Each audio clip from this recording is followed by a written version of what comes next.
selamat datang di channel Belajar dan Menanam Asik.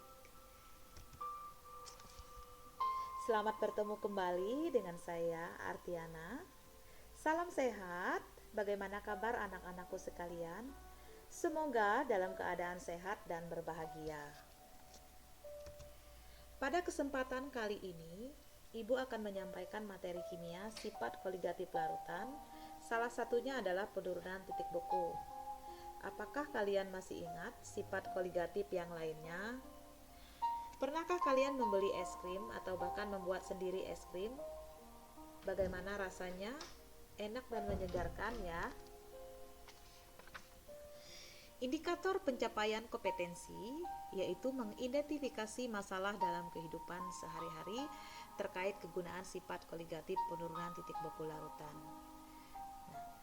Ini ada gambar contoh aplikasi sifat koligatif larutan. Ada 6 gambar. Ya. Mari kita melakukan pengamatan pada gambar tersebut.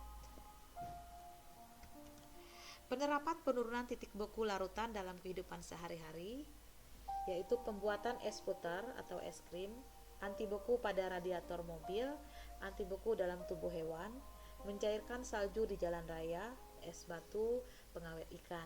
Di negara kita, aplikasi penurunan titik beku yang sering digunakan adalah pembuatan es puter dan juga es batu pengawet ikan.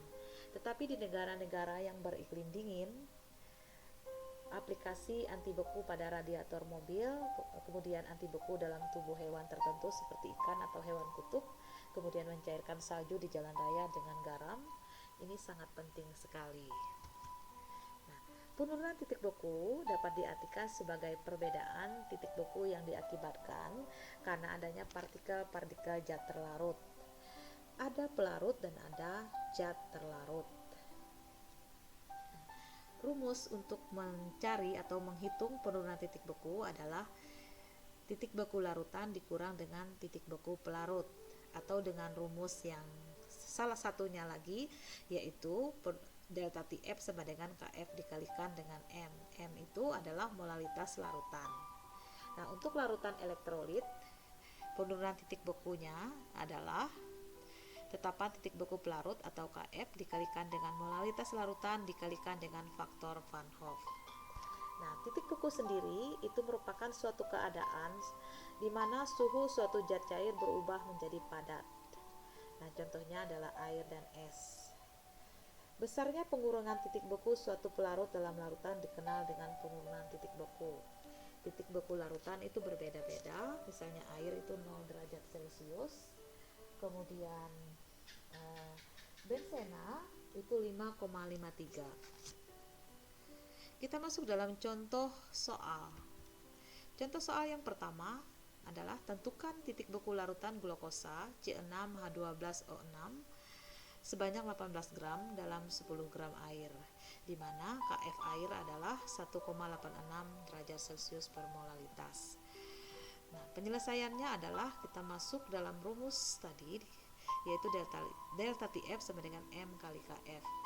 Nah, M-nya tadi adalah 18 gram, di mana ini adalah M glukosa dibagikan dengan MR glukosa 180. Nah, untuk melakukan perhitungan MR, kita perlu membuka tabel sifat periodik unsur, di mana massa atom relatif atom C itu 12 dan massa atom relatif H itu 1 dan massa atom relatif O itu adalah 12. Nah, masing-masing dikalikan dengan jumlahnya sehingga diperoleh 180.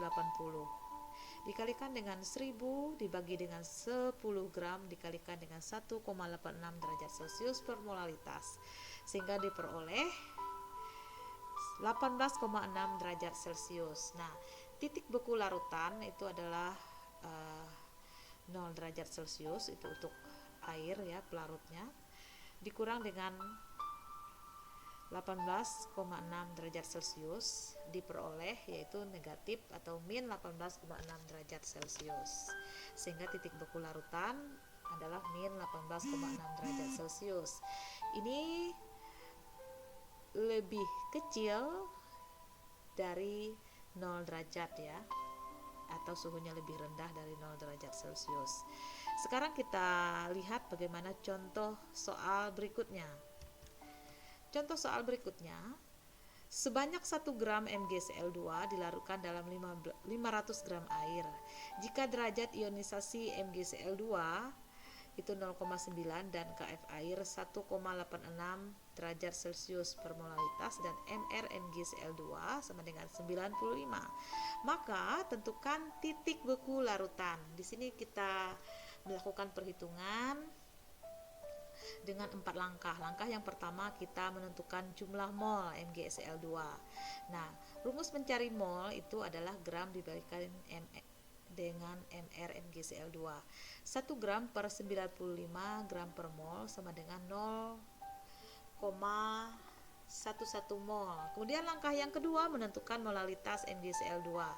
M sama dengan N MgCl2 dikalikan 1000 dikalikan massa dari air tersebut, yaitu 500 gram sama dengan 0,022 mol per kilogram.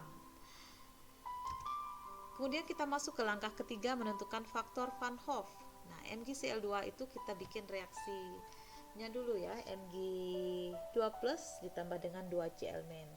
Sehingga N-nya adalah 3 ya.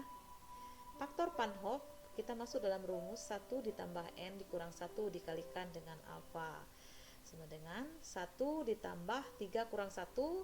Ini faktor Van Hoff-nya tadi adalah 0, sehingga faktor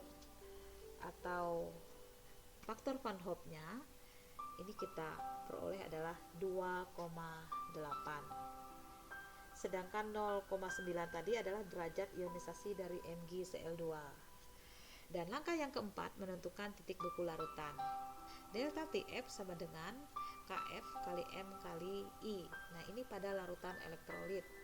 Sehingga kita kalikan dengan faktor Van Hoff yang sudah ditentukan dari langkah 3 tadi, yaitu 1,86 derajat Celcius per molalitas dikalikan dengan molalitasnya 0,022 mol per kilogram dikalikan dengan 2,8 sama dengan 0,032 derajat Celcius.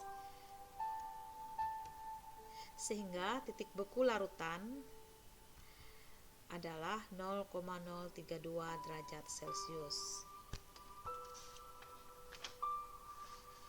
Demikian pembelajaran kali ini, semoga dapat terpahami dan kita dapat berjumpa lagi pada kesempatan berikutnya.